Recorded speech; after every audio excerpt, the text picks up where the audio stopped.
चलो स्टार्ट कर लेते हैं। हम क्या पढ़ना चाहते थे? Motion is of two types, एक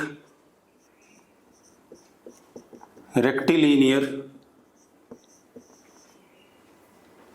1D वन डायमेंशनल या स्ट्रेट लाइन मोशन, एक ही चीज है सारा।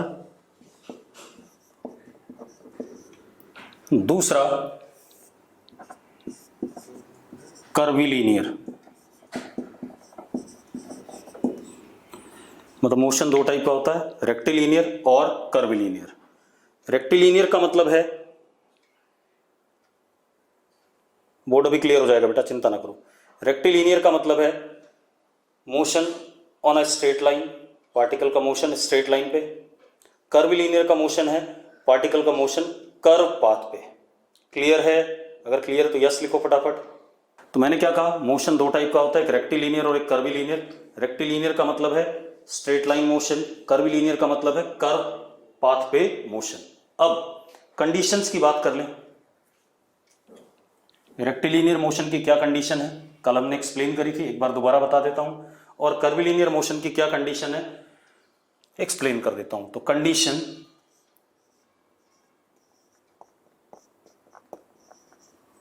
For rectilinear motion, condition for rectilinear motion, दो कंडीशन है बेटा रेक्टिलिनियर मोशन के लिए। पहली condition, if acceleration is zero, अगर पार्टिकल का एक्सेलरेशन क्या है, जीरो है। ठीक है, इतनी बात। इफ एक्सेलरेशन इज जीरो, ठीक, तो होता क्या है, अगर एक्सेलरेशन जीरो है तो आपको एक बात पता है, वेलोसिटी में कोई चेंज नहीं आएगा, ना वेलोसिटी का मैग्नीट्यूड चेंज होगा। बेटा किसी बच्चे ने पूछा था कि ये दोबारा बता दो, ठीक है, तब मैं बता रहा हूं, ठीक है, मुझे पता हो गया था, किसी बच्चे का डाउट था, उसको क्लियर कर रहा हूं, ठीक है। अब क्या कहानी है, पहली कंडीशन क्या है, एक्सेलरेशन इज व्हाट, जीरो। अगर एक्सेलरेशन जीरो है तो velocity is what, constant, that is neither magnitude nor direction of V vector changes, ना ही मैग्नीट्यूड चेंज करेगा ना ही डायरेक्शन चेंज करेगा। तो अब जरा देखो, मान लो पार्टिकल की वेलोसिटी वी वेक्टर ऐसा है इस समय पे, तो अगले मोमेंट पे भी वेलोसिटी का मैग्नीट्यूड v रहेगा और डायरेक्शन उधर ही होगा जैसा पहले था। अगले मोमेंट पे भी डायरेक्शन वही, मैग्नीट्यूड भी वही। तो एक बात बताओ, अगर इसी डायरेक्शन में हमेशा वेलोसिटी है तो कैसे चलेगा पार्टिकल, स्ट्रेट लाइन पे। कैसे चलेगा पार्टिकल, स्ट्रेट लाइन पे। तो मोशन कैसा हो गया, रेक्टिलिनियर, यस और नो। दूसरा कंडीशन क्या है बेटा,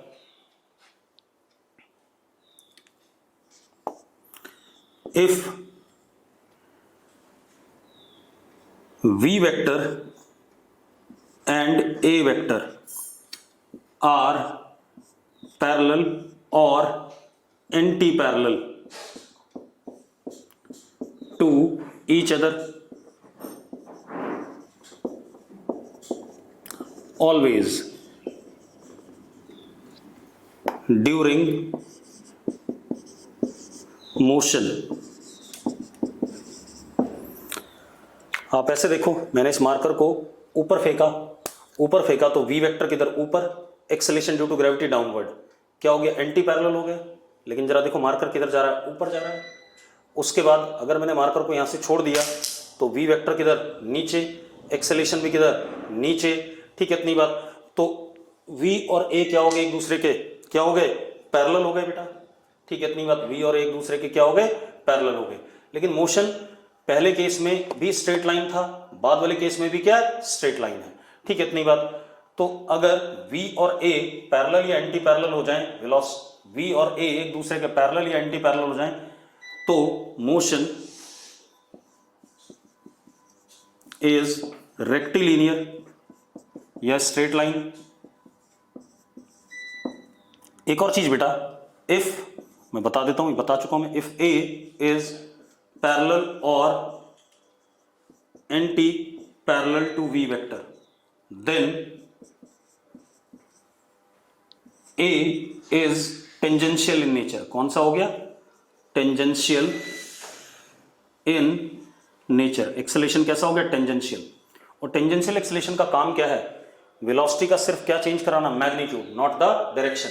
तो डायरेक्शन चेंज नहीं होगा, तो क्या कहानी आ गई? दैट इज ओनली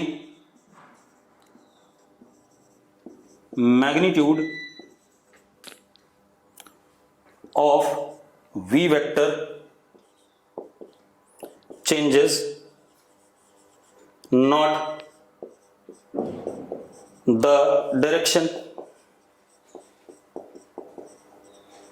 तो मोशन अगेन कैसा हो गया? स्ट्रेट लाइन हो गया। यस और नो? अगर यस है तो यस लिख दो फटाफट। ठीक है, बहुत बढ़िया। अब आगे बात करते हैं बेटा।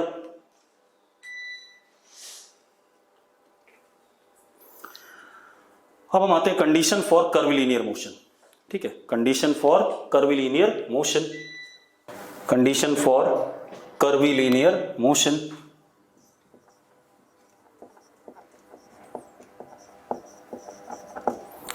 अब कंडीशन फॉर कर्विलीनियर मोशन क्या है बेटा? ध्यान सुनो। आप ऐसे देखो, मैंने ये मार्कर ऐसे फेंक दिया। देखो, दोबारा से देखो, ऐसे फेंक दिया। इसका पाथ क्या रहा? इसका पाथ क्या है? कर्व पाथ है या नहीं है? इसका पाथ कैसा है? कर्व पाथ है या नहीं है? ठीक है, अब अगर इसका कर्व पाथ है तो जरा ध्यान से देखना। मैंने क्या करा? पार्टिकल को ऐसे करके वेलोसिटी दे दी, और एक्सेलेरेशन ड्यू टू ग्रेविटी किधर होता है? डाउनवर्ड होता है।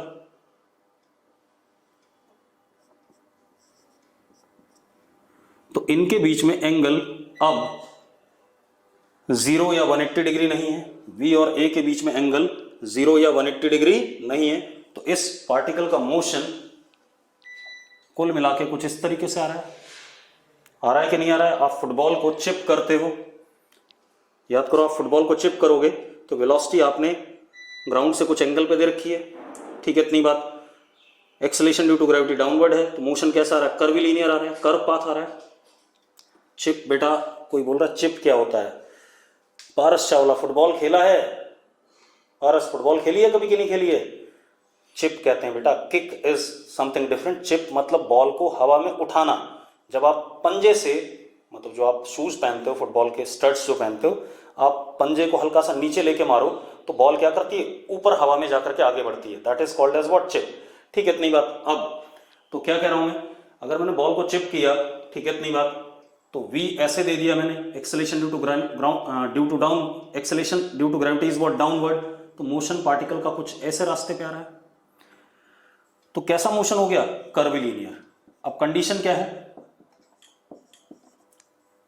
If angle between v vector and a vector is not 0 degree और 180 degree through out motion,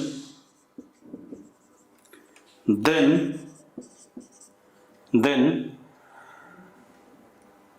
motion is curvilinear।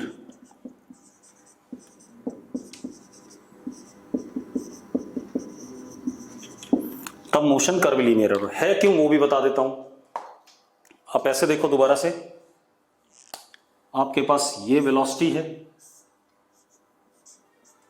और सपोज ये एक्सेलरेशन है।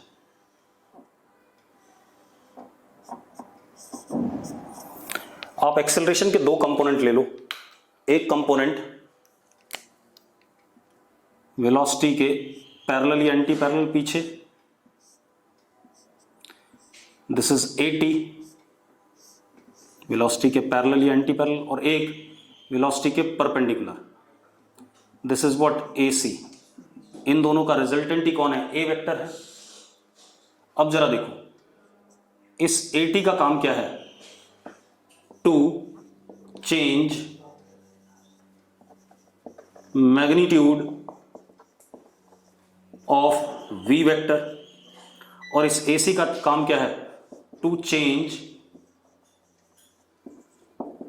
Direction of V vector.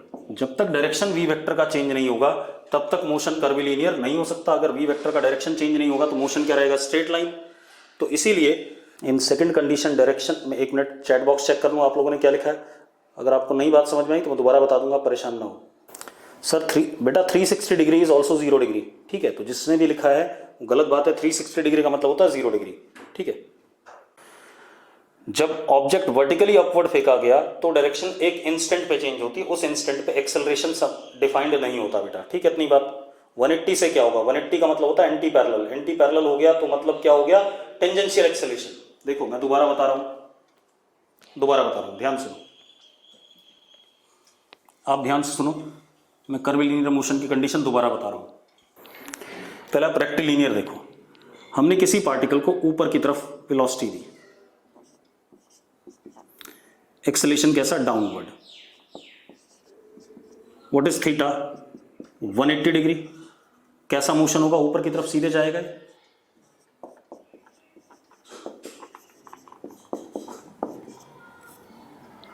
ठीक है, तो कैसा हो गया, रेक्टिलीनियर मोशन हो गया। V and A anti parallel, कैसा मोशन हो गया, रेक्टिलीनियर। सारे बता रहा हूं, चिंता ना करो। तो A कैसा हो गया, टेंजेंशियल, क्योंकि जब एंटी पैरेलल होता है एक्सेलरेशन या पैरेलल होता है तो उसे क्या कहते हैं, टेंजेंशियल एक्सेलरेशन।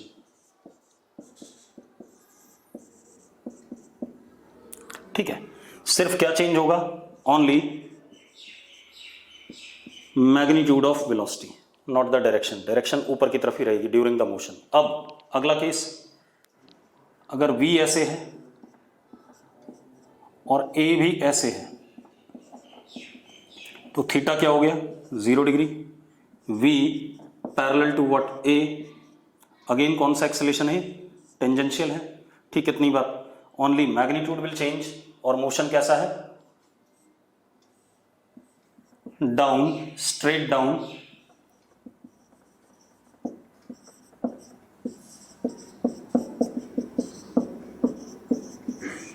इसमें कोई समस्या नहीं। अब आ जाओ अगले केस में। अगला केस क्या हमारे पास, पार्टिकल को हमने ऐसे वेलोसिटी दी सपोज, और एक्सेलरेशन ये है। चलो मैं दूसरे कलर से बना देता हूं।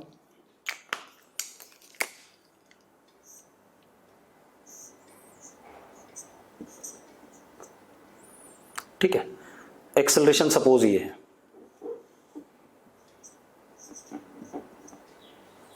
ठीक है, अब इन दोनों के बीच में एंगल थीटा है जो कि ना 0 डिग्री है ना ही 180 डिग्री है।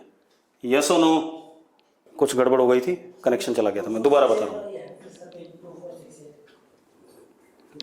चलो अब देखो, मैं दोबारा एक्सप्लेन कर देता हूं इस चीज को।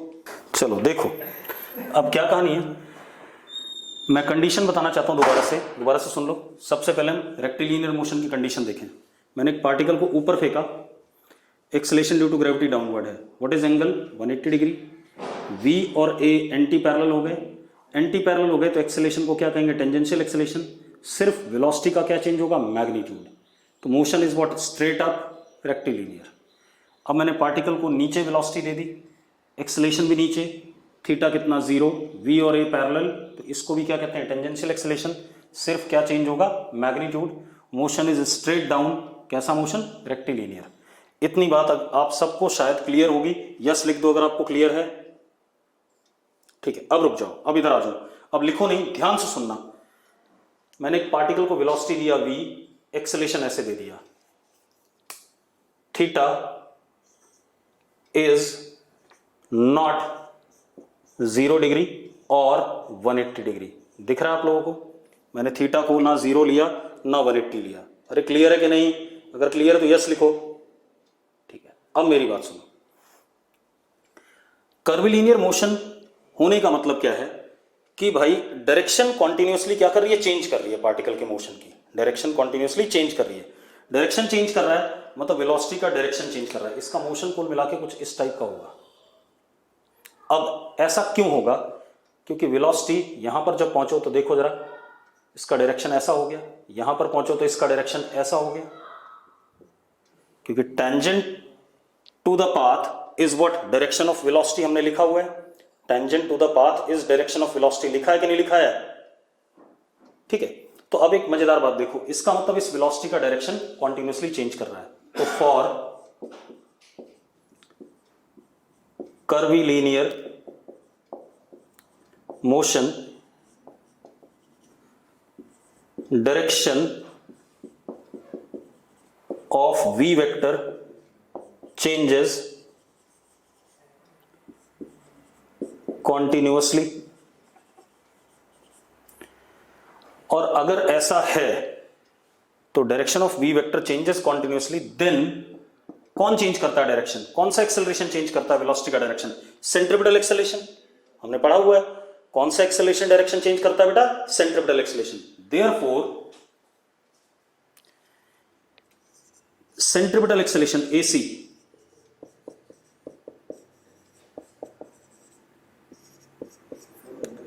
must be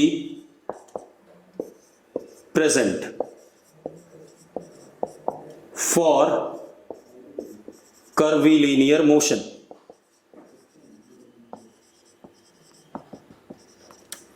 कर्विलीनियर मोशन के लिए सेंट्रीपिटल एक्सेलरेशन हमेशा होना चाहिए। अब जरा देखो, अगर इस एक्सेलरेशन के दो कंपोनेंट लूं मैं,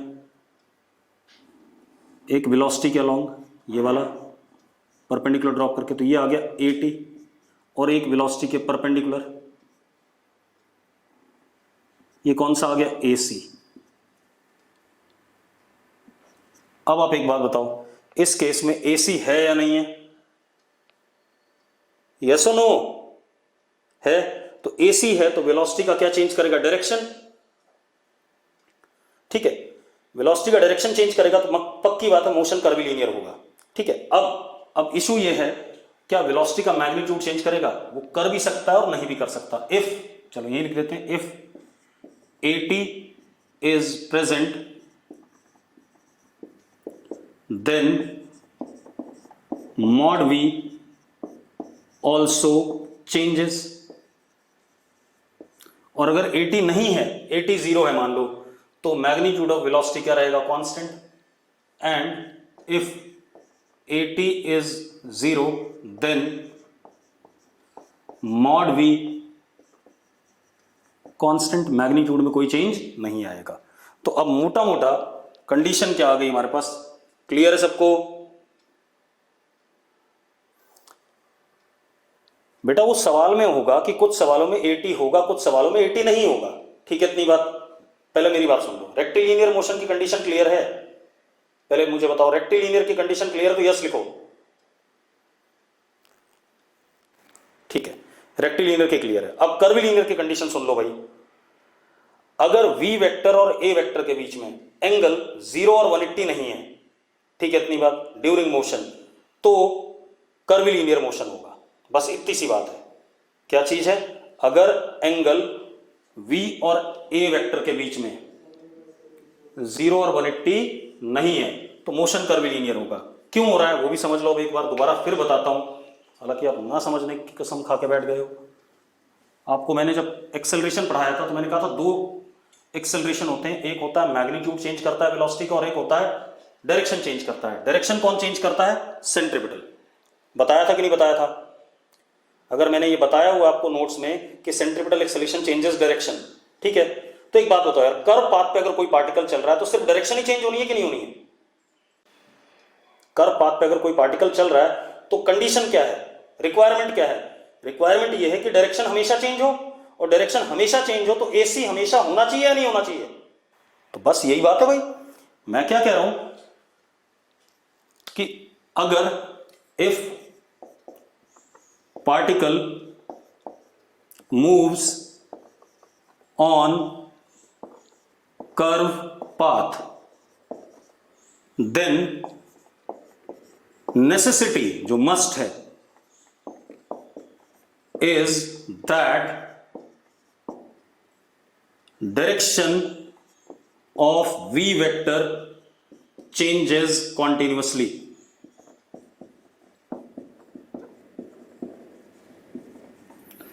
अब फॉर दिस डायरेक्शन कौन चेंज करता है? For this AC vector must exist, centripetal acceleration must exist. Tangential हो या ना हो उससे कोई फर्क नहीं पड़ता है तो भी वेल एंड गुड, नहीं है तो भी वेल एंड गुड। डायरेक्शन बदलने वाला कौन है? AC है। क्लियर है? ठीक है। अब कुछ लोग पूछ रहे हैं व्हाट इज AT। ठीक है, AT भैया टेंजेंशियल एक्सेलरेशन होता है। ठीक है, इतनी बार टेंजेंशियल एक्सेलरेशन सिर्फ क्या करता है? बेटा अगर आप ये पूछ रहे हो ना कि व्हाट इज AT तो मतलब आपने पिछले लेक्चर आपने देखे नहीं है। ठीक है, मैग्नीट्यूड कांस्टेंट रहेगा, मैंने लिखा हुआ है। अगर AT प्रेजेंट है तो मैग्नीट्यूड चेंज करेगा और AT अगर नहीं प्रेजेंट है तो मैग्नीट्यूड कांस्टेंट रहेगा। दोनों बातें लिखी हुई हैं। बोर्ड पे हर चीज लिख देता हूं मैं, तब भी आप ध्यान से नहीं सुनते हो बेटा। बोर्ड पे लिखा है मैंने कि अगर AT प्रेजेंट है, ठीक है, इतनी बार टेंजेंशियल एक्सेलरेशन है तो मैग्नीट्यूड भी चेंज करेगा। कर्वीलिनियर मोशन की कंडीशन सिर्फ यह है कि AC होना जरूरी है। AC है तो डायरेक्शन हमेशा चेंज करेगा, पाथ कर्वीलिनियर होगा। अब AT हो भी सकता है और नहीं भी हो सकता। अगर AT है तो मैग्नीट्यूड भी चेंज करेगा along with the change in direction. AT नहीं है तो मैग्नीट्यूड नहीं चेंज करेगा, सिर्फ क्या चेंज करेगा? डायरेक्शन। अब क्लियर है बात? अगर क्लियर तो लिखो क्लियर है। ठीक है, अब हमारा खेल यहां पर खत्म हो जाता है। ठीक है, इतनी बात। अब हमें क्या करना है देखो, बस रुक जाओ। अब हमें पढ़ना है रेक्टिलिनियर मोशन, पहले पढ़ना है पूरा चैप्टर, उसके बाद हम पढ़ेंगे कर्वीलिनियर मोशन। ठीक है, इतनी बात। तो पहले हम रेक्टिलिनियर मोशन को पढ़ेंगे, ठीक है, उसके बाद कर्वीलिनियर मोशन पे आएंगे। अब आते हैं हम रेक्टिलिनियर मोशन या straight line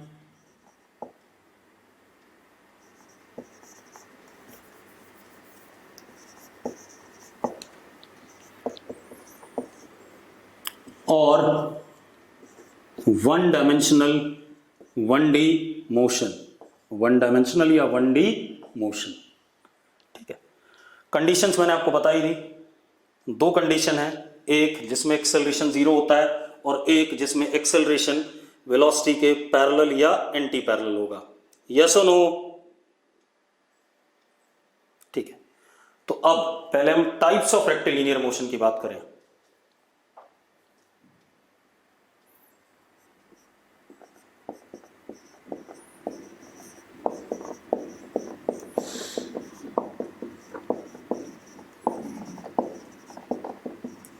types of rectilinear motion में सबसे पहले यूनिफॉर्म मोशन। यूनिफॉर्म मोशन में क्या है? Acceleration is 0, velocity constant. Straight line की कंडीशन है या नहीं? Velocity constant. क्लियर है या नहीं? अगर क्लियर है तो यस लिखो। ठीक है, अब मेरी बात ध्यान सुनो। ये यूनिफॉर्म मोशन हो गया। ये कैसा होता है? स्ट्रेट लाइन ही होता है, हमने पढ़ा है। दूसरा नॉन यूनिफॉर्म मोशन। अच्छा, एक चीज और, हम रेक्टिलिनियर पढ़ रहे हैं, 1D पढ़ रहे हैं, तो एक बात का ध्यान रखना, A वेक्टर पैरेलल और anti parallel to V vector हमेशा रहेगा। अब नॉन यूनिफॉर्म मोशन में acceleration does exist, acceleration exist करेगा, लेकिन एक्सेलरेशन की एक कंडीशन है, क्योंकि स्ट्रेट लाइन मोशन है, एक्सेलरेशन या तो वेलोसिटी के पैरेलल होगा या एंटी पैरेलल होगा। यस और नो? अब एक्सेलरेशन डज एग्जिस्ट, ठीक है, तो अब इस केस में mod of v changes, magnitude of velocity changes. Yes और नो? सिर्फ मैग्नीट्यूड चेंज करेगा, नॉट द डायरेक्शन, क्योंकि एक्सेलेरेशन कौन सा है, टेंजेंशियल है। ठीक है, इतनी बात। Changes but direction of v vector do not change. किसी एक पर्टिकुलर इंस्टेंट पे जरूर चेंज हो सकता है, जैसे हमने मार्कर को ऊपर फेंका तो टॉप मोस्ट पॉइंट पहुंचने के बाद नीचे आ जाए, लेकिन उस समय पर एक्सेलरेशन डिफाइंड नहीं होता उस छोटे से टाइम इंटरवल के लिए। क्लियर है इतनी बात। अब उस समय भी acceleration due to gravity count किया जाएगा। ठीक है, अब जरा देखो, मिटा दे इसे। अब हम एक एक करके पढ़ेंगे। पहले हम क्या पढ़ेंगे, यूनिफॉर्म मोशन, उसके बाद हम पढ़ेंगे नॉन यूनिफॉर्म मोशन। तो एक एक करके लेंगे। ठीक है, इतनी बात। उससे पहले मैं आपको साइन कन्वेंशन बता दूं।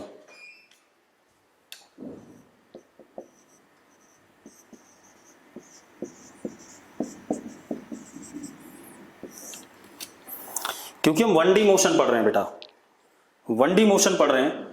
मान लो मोशन एक्स एक्सिस पे पढ़ रहे हैं। ठीक है, इतनी बात। तो एक साइड होता है पॉजिटिव एक्स और एक साइड होता है नेगेटिव एक्स। तो अब हम वेक्टर नहीं बनाएंगे, जो चीज पॉजिटिव एक्स डायरेक्शन में डायरेक्टेड है उसको प्लस लेंगे, और जो चीज नेगेटिव एक्स डायरेक्शन में डायरेक्टेड है उसको क्या लेंगे, माइनस लेंगे। जैसे आपने बचपन में क्या पढ़ा, आपने थोड़ा सा गलत चीज पढ़ी हुई है, गलत क्या सही है वो भी। आपको क्या बताया जाता था 9th-10th में कि अगर आपने पार्टिकल को ऊपर फेंका तो वेलोसिटी आपका ऊपर की तरफ है, उसे पॉजिटिव ले लिया। एक्सेलेरेशन नीचे की तरफ है, उसको आपने नेगेटिव ले लिया। ठीक है, ऐसे ही करते थे कि नहीं? अगर करते थे तो यस लिखो फटाफट। अगर आपने पार्टिकल को ऊपर की तरफ फेंका है तो वेलोसिटी ऊपर है, एक्सेलेरेशन नीचे है। ठीक है, तो एक्सेलेरेशन नेगेटिव, वेलोसिटी पॉजिटिव। ठीक है, रुको रुको, अब मत लिखो। जब पार्टिकल को हम नीचे फेंकते थे तो वेलोसिटी भी नीचे है, एक्सेलेरेशन भी नीचे है। तो आप क्या करते थे, मुझे बता दो। अगर मैं पार्टिकल को नीचे फेंकता हूं तो वेलोसिटी भी नीचे है, एक्सेलेरेशन भी नीचे है, तो दोनों को क्या लेते थे, सेम साइन लेते थे। चलो अब ठीक है, तो हम ऐसा कुछ नहीं करेंगे, हम साइन कन्वेंशन अपना कोऑर्डिनेट ज्योमेट्री वाला यूज करेंगे। कौन सा, ये एक्स एक्सिस, ये हमारा वाई एक्सिस। कोई भी फिजिकल क्वांटिटी जो इधर की तरफ डायरेक्टेड है, ठीक है, पॉजिटिव एक्स में, उसको क्या लेंगे हम, पॉजिटिव लेंगे। कोई भी फिजिकल क्वांटिटी जो नेगेटिव एक्स में डायरेक्टेड, उसको हम नेगेटिव लेंगे। कोई भी फिजिकल क्वांटिटी जो पॉजिटिव वाई के अलोंग डायरेक्टेड, उसको पॉजिटिव लेंगे। कोई भी फिजिकल क्वांटिटी जो नेगेटिव वाई में डायरेक्टेड, उसको हम नेगेटिव लेंगे। ये कन्वेंशन लेके चलेंगे। हमें कोई मतलब नहीं कि एक बार ऊपर जाते हुए जी को नेगेटिव लो, नीचे आते हुए जी को पॉजिटिव लो, हम ऐसा कुछ नहीं करने वाले हैं। हमारा जी हमेशा नीचे की तरफ डायरेक्टेड है, तो उसको हमेशा क्या लेंगे, नेगेटिव लेंगे। अरे क्लियर है? मैंने आपको क्या कहा, हम यही कन्वेंशन यूज करेंगे। मैं दोबारा बता देता हूं, आपको अगर दिक्कत आ रही है। मैं क्या बता रहा हूं, सुनो। मैं क्या कह रहा हूं, आपने 9th-10th में जब स्कूल में पढ़ा है तो आपसे कहा गया, जब आप ऊपर मोशन हो रहा होता है, पार्टिकल ऊपर की तरफ जा रहा होता है, तो जी को आप नेगेटिव लेते थे। जब नीचे आ रहा होता है पार्टिकल, तो आप जी को पॉजिटिव लेते थे। मैं ऐसा कुछ नहीं कह रहा हूं, मैंने कहा कोई भी चीज जो नीचे की तरफ डायरेक्टेड है उसको नेगेटिव ले लो, कोई भी क्वांटिटी जो ऊपर की तरफ डायरेक्टेड है उसको पॉजिटिव ले लो, कोई भी क्वांटिटी जो पॉजिटिव एक्स में डायरेक्टेड उसको पॉजिटिव ले लो, नेगेटिव एक्स में डायरेक्टेड उसको नेगेटिव ले लो। आपका काम बनेगा इससे, और ज्यादा आसान बनेगा। क्लियर है? क्लियर तो यस लिखो। ठीक है, हम यही कन्वेंशन हमेशा यूज करेंगे। ठीक है, अब हम बार बार साइन नहीं बदलेंगे किसी भी क्वांटिटी का। ठीक है, अब आ जाते हैं हम, सबसे पहले पढ़ेंगे क्या, यूनिफॉर्म मोशन। अब जरा देखो बेटा, अब यूनिफॉर्म मोशन पे आ जाते हैं।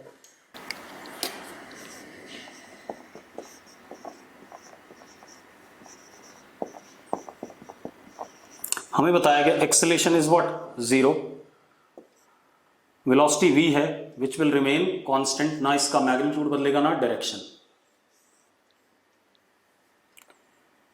टाइम 0 पे पार्टिकल यहां पर है, इसकी वेलोसिटी v है। टाइम 0 पे पार्टिकल का coordinate s is equal to क्या है, 0 है।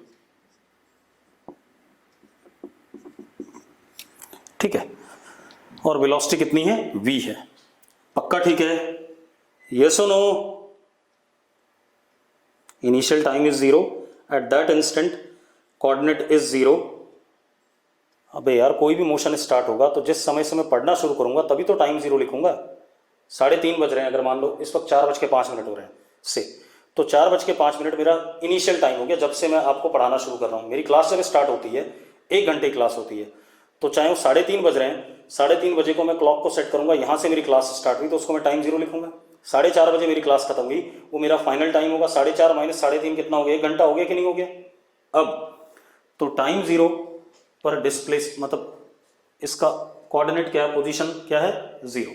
अब वेलोसिटी कांस्टेंट है। अगर मैं आपसे बोलता हूं किसी भी समय पे वेलोसिटी, इस समय पे वेलोसिटी मान लो इस समय क्या है? t0 है।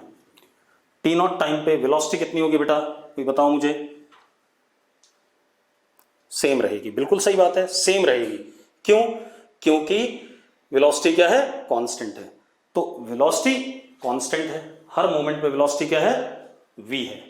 तो अब हम क्या कह सकते हैं? At any instant velocity is v। किसी भी इंस्टेंट पे वेलोसिटी क्या है? v है। सबको क्लियर है ये? ठीक है। तो इसका मतलब क्या हो गया? ये जो v है ये क्या हो गया? Instantaneous velocity. जो किसी मोमेंट की वेलोसिटी होती है उसको हम क्या कहते हैं? Instantaneous velocity. यस और नो? अगर यस है तो यस लिखो। ठीक है। अब आप एक चीज देखो, आपको मैथमेटिकल टूल में पहले बताओ डिफरेंशिएशन करा दिया गया है, इंटीग्रेशन करा दिया गया है। बहुत बढ़िया। बस अब मत लिखो कुछ भी, क्योंकि अब इंटीग्रेशन और डिफरेंशिएशन का ही रोल है सारा। ठीक है। तो किसी भी इंस्टेंट पे वेलोसिटी क्या है? v है। तो इंस्टंटेनियस वेलोसिटी की डेफिनेशन क्या है? Rate of change of position is what? Instantaneous velocity. ds by d t is equal to v। Definition है या नहीं? मैंने दी थी कि नहीं? मैंने क्या कहा था? Instantaneous velocity is ds by d T. Yes और नो? बहुत बढ़िया। अब हमें s बताना है कि किसी भी समय पे टाइम t पे s फाइनल की वैल्यू कितनी है, कितना डिस्प्लेसमेंट हुआ, ये बताना है। ठीक है, इतनी बात। तो जरा देखो, ds is equal to v dt।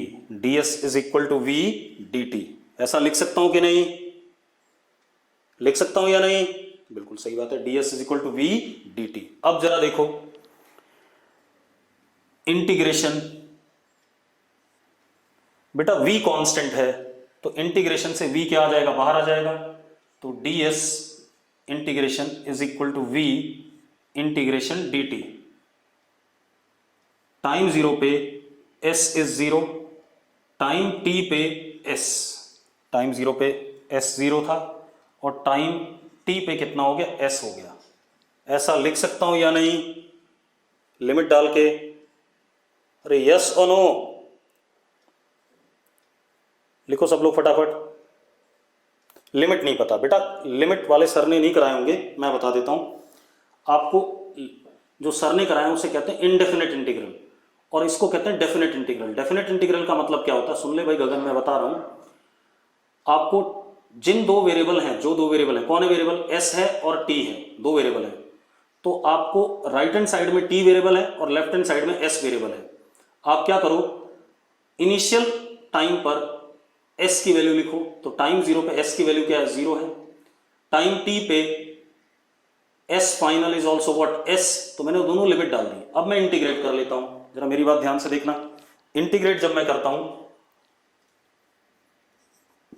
तो मैं इसको ऐसे लिख देता हूं, जरा देखो, s की पावर 0 ds 0 से s v इंटीग्रेशन t की पावर 0 dt 0 टू t। अब आपको सर ने फॉर्मूला बताया हुआ है इंटीग्रेशन x की पावर n dx।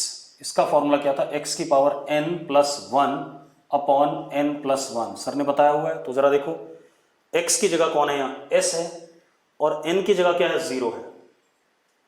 तो क्या हो गया? s की power 0 plus 1 upon 0 plus 1, limit 0 से s। Is equal to v t की power 0 plus 1 upon 0 plus 1 limit 0 से t। ये है या नहीं है? अब जरा देखो क्या हो गया, ये हो गया इंटीग्रेशन s लिमिट 0 से s, ये हो गया v t आ गया 0 टू t, ये आ गया। अब आप एक काम करो, एक बार इसमें अपर वाली वैल्यू डालोगे और दूसरी बार लोअर वाली, और दोनों का डिफरेंस, तो क्या हो गया s minus 0 is equal to v t minus 0। तो क्या आ गया, s is equal to v t, displacement is equal to velocity into time, displacement is equal to velocity into time. Yes और नो? जिनको समझ नहीं आया वो अपनी प्रॉपर समस्या लिखें भाई, लास्ट वाला एक लाइन। जिनको समझ में नहीं आया, मैं एक मिनट रुक जाओ, जिनको समझ में नहीं आया वो लोग जरा बोर्ड पे ध्यान देना, ठीक है? आपको यहां तक क्लियर है कि नहीं है, बस इतना लिखना। जिनको समझ में नहीं आया वो लोग यहां तक क्लियर तो यस लिखो। वो अब मुझे बताओ ये वाला स्टेप क्लियर है या नहीं है? अगर ये वाला स्टेप क्लियर है तो यस लिखो। मानवी को नहीं क्लियर है। अब मानवी लड़की, एक फॉर्मूला है यहां पर देख, x की power n dx, n power है, x वेरिएबल है, तो फॉर्मूला सर ने बताया हुआ था x की power n plus 1 upon n plus 1। तो यहां पर क्या है, s की पावर 0, तो फॉर्मूला s की power 0 plus 1 upon 0 plus 1, t की पावर 0, तो t की पावर 0 प्लस 1 अपॉन 0 प्लस 1। मैंने फॉर्मूला लिख दिया, ठीक है? मैंने बेसिक सीधे सीधे फॉर्मूला लिख दिया। उस फॉर्मूले के बाद रिजल्ट ये आया, ये बचा s, देखो s की पावर 0 प्लस 1 यानी कि s की पावर 1 अपॉन 1, तो s, t की पावर 0 प्लस 1 यानी कि t अपॉन 1, तो ये भी t। यहां तक कितने लोगों को क्लियर है? अगर क्लियर है यस लिखो फटाफट, अगर ये वाला स्टेप ठीक है। अब रुक जाओ, अब हमारा क्या काम है, जब ऐसे लिमिट लगी होती है, दोबारा से देखो, अब ये लिमिट लगी हुई है, अपर लिमिट और ये लोअर लिमिट। करते क्या हम, जो भी यहां फंक्शन आता है उसमें एक बार अपर वाली वैल्यू डालते हैं। जैसे s डाला मैंने, s की जगह क्या डालूंगा s, और उसके बाद s की जगह क्या डालूंगा 0, दोनों डालेंगे। डेफिनेट इंटीग्रल का मतलब होता है, और उन दोनों का क्या difference, s minus 0 is equal to v, t की जगह एक बार ये t डालूंगा और एक बार क्या डालूंगा 0 डालूंगा, तो t माइनस 0, ये क्या आ जाएगा आपका s is equal to v t, displacement is equal to velocity into time. या स्ट्रेट लाइन मोशन है, तो स्ट्रेट लाइन मोशन में डिस्प्लेसमेंट और distance one and the same thing होते हैं, तो हम ये भी कह सकते हैं distance is equal to speed into time, या displacement is equal to velocity into time. Clear है? चलो अब हम आगे बढ़ते हैं। अब हम कुछ क्वेश्चन करेंगे यूनिफॉर्म मोशन पे, उसके बाद हम नॉन यूनिफॉर्म वाले पे आएंगे। अब ध्यान सुनना, बहुत ही सुंदर सा क्वेश्चन कराने जा रहा हूं, ध्यान से सुन लो उसको। अब हम क्वेश्चन करते हैं, ठीक है? इतनी बात सिर्फ यूनिफॉर्म मोशन पे। यूनिफॉर्म मोशन में एक्सेलरेशन क्या होगा, हमेशा 0 होगा, वेलोसिटी कांस्टेंट होगी, और displacement is equal to velocity into time आएगा। क्लियर है? इतना ही कंसेप्ट था, ठीक है? अब क्वेश्चन क्या है, अच्छा आप लोगों में से कितने लोग मूवीज देखते हैं भाई? सभी देखते हैं, कोई ऐसा होगा नहीं जो पिक्चर ना देखता हो, ठीक है? ठीक है, ठीक, बस अब मत लिखो इस बात पे, सबने यस लिख दिया। अरे एक दो ने नो भी लिखा है, बहुत बढ़िया, मतलब एक दो ऐसे हैं जो मूवी देखते ही नहीं, चल कोई बात नहीं। चलो अब एक चीज और पूछ लेता हूं, कितने लोगों ने अमिताभ बच्चन की मर्द पिक्चर देखी है, मूवी देखी है? मर्द मूवी कितने लोगों ने देखी है? अबे जी सिनेमा वगैरह पे ना रोज आती रहती है टीवी पे। चलो आप लोगों ने नहीं देखी, ठीक है, क्योंकि बहुत पुरानी मूवी है। चलो कोई बात नहीं, डिस्कस कर लेते हैं उसी क्वेश्चन, उसी मूवी से एक प्रॉब्लम उठाते हैं।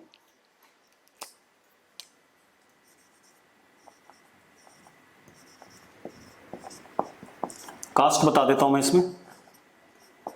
एक तो अमिताभ बच्चन, इनको हम डिनोट करेंगे ए से, ठीक है? दूसरा अमृता सिंह,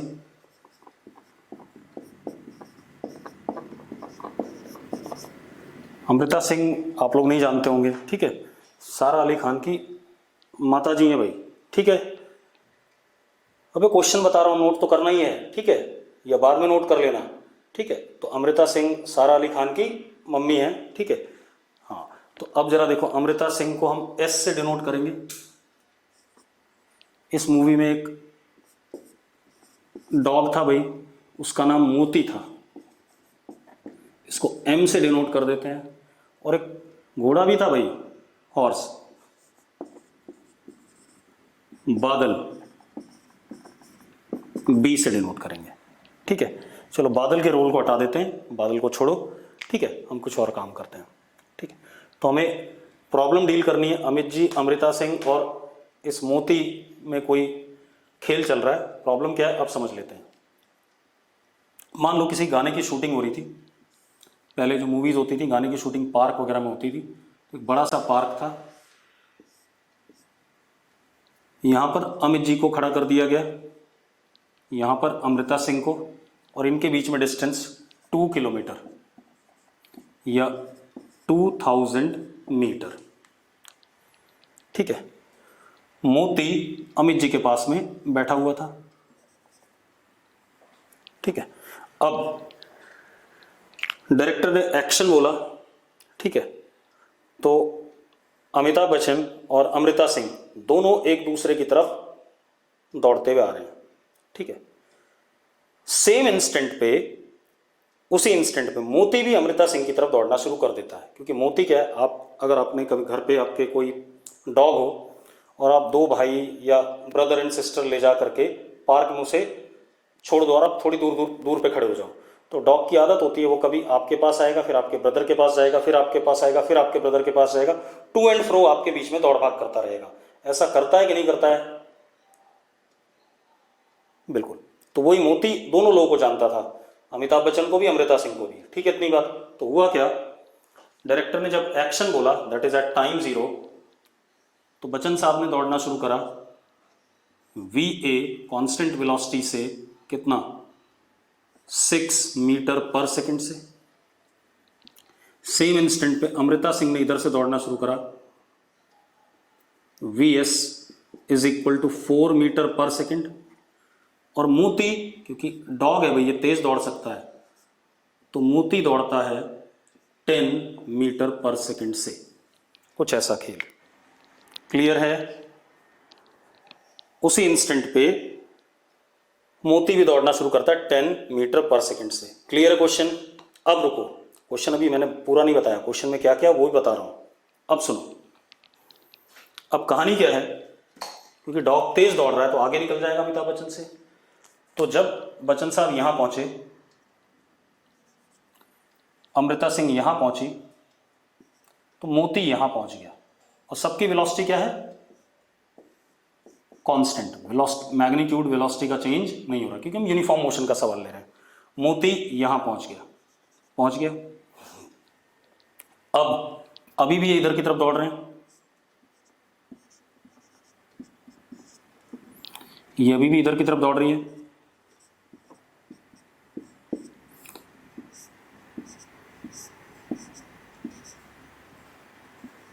ये अमृता सिंह को टच करके वापस अमिताभ बच्चन की तरफ चला। ठीक है, इतनी बात। फिर अमृता सिंह से आगे निकल जाएगा। तो जब बच्चन साहब यहां पहुंचे, अमृता सिंह यहां पहुंची, तो मोती अब यहां है अमिताभ बच्चन के पास। अभी भी Amitabh Bachchan VA is equal to 6, VM is equal to 10, VS is equal to 4। ऐसी मोती इनके बीच में दौड़ता भागता रहा। कब तक? जब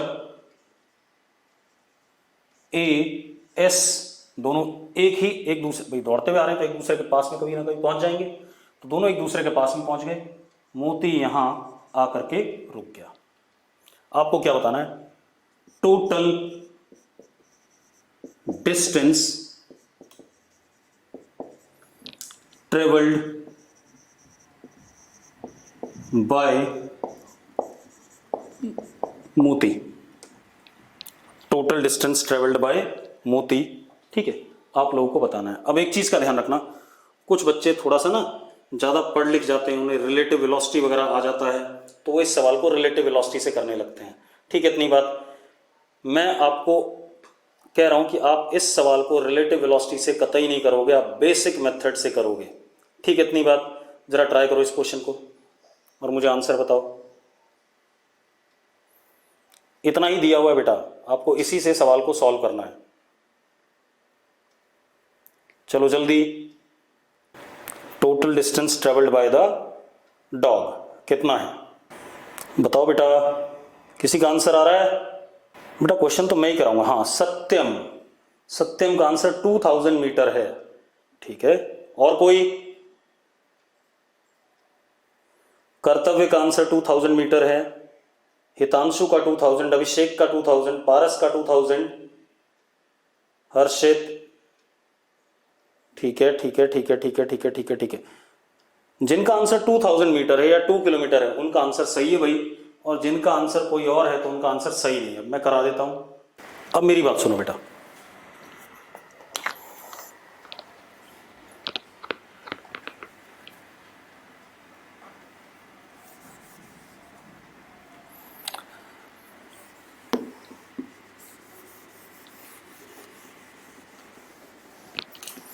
आप ध्यान सुनो। ये दोनों, आप मोती को भूल जाओ थोड़ी देर के लिए, मोती को आप डिस्कार्ड कर दो। ये दोनों ऐसे दौड़ते हुए आ रहे हैं, दौड़ते हुए आ रहे हैं, तो कभी ना कभी यहाँ बीच में मिलेंगे। तो ये दोनों सपोज यहाँ मिलते हैं इस जगह पे, at what time? Time T. At what time? T. मान लो अमित जी ने डिस्टेंस ट्रेवल करा x, तो अमृता सिंह ने कितना ट्रेवल करा? 2000 माइनस x। यस और नो? यस और नो? ठीक है। अब अमित जी का डिस्टेंस है x, ठीक है, तो distance is equal to speed into time. Speed is what? 6 and time is what? t। पक्का ठीक है? Distance is equal to speed into time, क्योंकि यूनिफॉर्म मोशन है। ये सही है? अरे सिर्फ एक बच्चा लिख रहा है। हाँ ठीक है। अब इसी तरीके से अमृता सिंह ने डिस्टेंस ट्रेवल करा 2000 minus x is equal to 4t, speed into time. ये दोनों इक्वेशन मैंने करेक्ट लिखी है या नहीं लिखी है? ठीक है। अब आप एक काम करो, इन दोनों इक्वेशंस को ऐड कर दो। तो 2000 इज इक्वल टू 10t, तो t comes out to be 200 seconds. t comes out to be 200 seconds. Yes और नो? अब रुक जाओ रुक जाओ रुक जाओ रुक जाओ रुक जाओ रुक जाओ। अब आप एक चीज बताओ, इतने समय के लिए, फॉर दिस मच टाइम,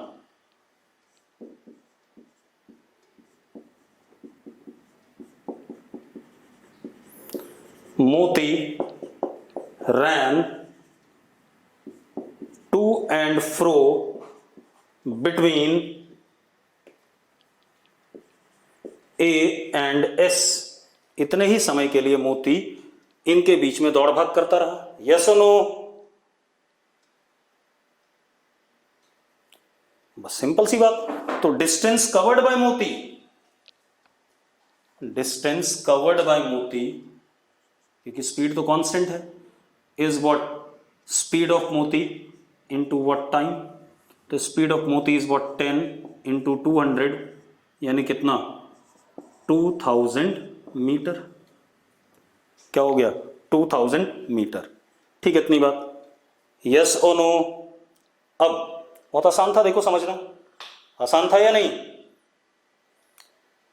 अब मैं ये जानना चाहूंगा, कितने लोगों ने इस सवाल को करने में रिलेटिव मोशन यूज करा है?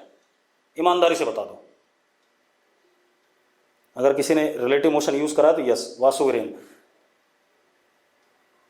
वासु मैंने मना किया था। देखो रिलेटिव मोशन एक क्या होता है मैं आपको बताऊं। रिलेटिव मोशन एक तरीका है सवाल को करने का, ठीक है, इतनी बात। उससे सवाल आसान जरूर हो जाता है, लेकिन आपको चीजें दिखाई कम पड़ती हैं। तो हम रिलेटिव मोशन पढ़ेंगे जब हम 2D मोशन, मतलब कर्वीलिनियर भी पढ़ लेंगे, उसके बाद पढ़ेंगे। उससे पहले जितने भी मैं सवाल कराऊंगा, आप कोशिश करो कि आप विदाउट रिलेटिव मोशन उस सवाल को करो, ठीक है। तो आपका दिमाग खुलेगा, आपके दिमाग में पिक्चर क्लियर बनेगी। अब मेरा एक और सवाल है इसी क्वेश्चन में। सवाल यह है कि how many trips this Moti makes between Amitabh Bachchan and Amrita Singh. How many trips this Moti makes between Amitabh Bachchan and Amrita Singh. देखो एक बच्चे को चिंता है कि रिकॉर्डिंग भेज देना, भाई रिकॉर्डिंग मेरे हाथ में नहीं होती है, मैंने पढ़ा दिया, रिकॉर्डिंग फिर एडिट होती है, अपलोड होती है, ठीक है, उसमें बहुत टाइम लगता है, 25 GB की रिकॉर्डिंग बनती है 1 आवर की, ठीक है, तो it takes lot of time. और एक दिन में सिर्फ मेरा लेक्चर नहीं है, केमिस्ट्री का है, मैथ्स का है, बायो का है, कई सब्जेक्ट्स हैं, ठीक है, तो जब हो जाएगी आपको रिकॉर्डिंग मिल जाएगी, मिलेगी हमेशा, ये ध्यान रखो, और आप रिकॉर्डिंग को देखो सारे के सारे। कुछ लोग लिख रहे हैं 10 ट्रिप, कुछ लोग 20, कुछ 400, 500, 600। अब मैं आंसर बता रहा हूँ, 200, वासु ने 200 लिखा है, रक्षित ने 4 लिखा है, मैं बता देता हूँ, इनफाइनाइट ट्रिप्स। रुक जाओ, इनफाइनाइट ट्रिप्स, इसके बारे में आप सोच के आओगे कि इनफाइनाइट ट्रिप्स क्यों है, ठीक है, इतनी बात। मैं क्या कह रहा हूं, इनफाइनाइट ट्रिप्स, ये मोती इनके बीच में मारेगा, ठीक है, क्लियर है। इनफाइनाइट कैसे, मैंने कहा सोच के आओ भाई, हाउ मत बोलो, मैंने कहा आप सोच के आओ, मैं तो बताऊंगा आपको, क्यों परेशान हो, ठीक है। चलो, तो इनफाइनाइट ट्रिप्स होंगी, ठीक है, इतनी बात, मोती की इनके बीच में, वो आपको सोचना है, फिर मैं आपको जवाब दूंगा इसके बारे में, ठीक है। चलो आज हम मीटिंग यहीं छोड़ेंगे, कल हम नॉन यूनिफॉर्म मोशन में स्टार्ट करेंगे, ठीक है।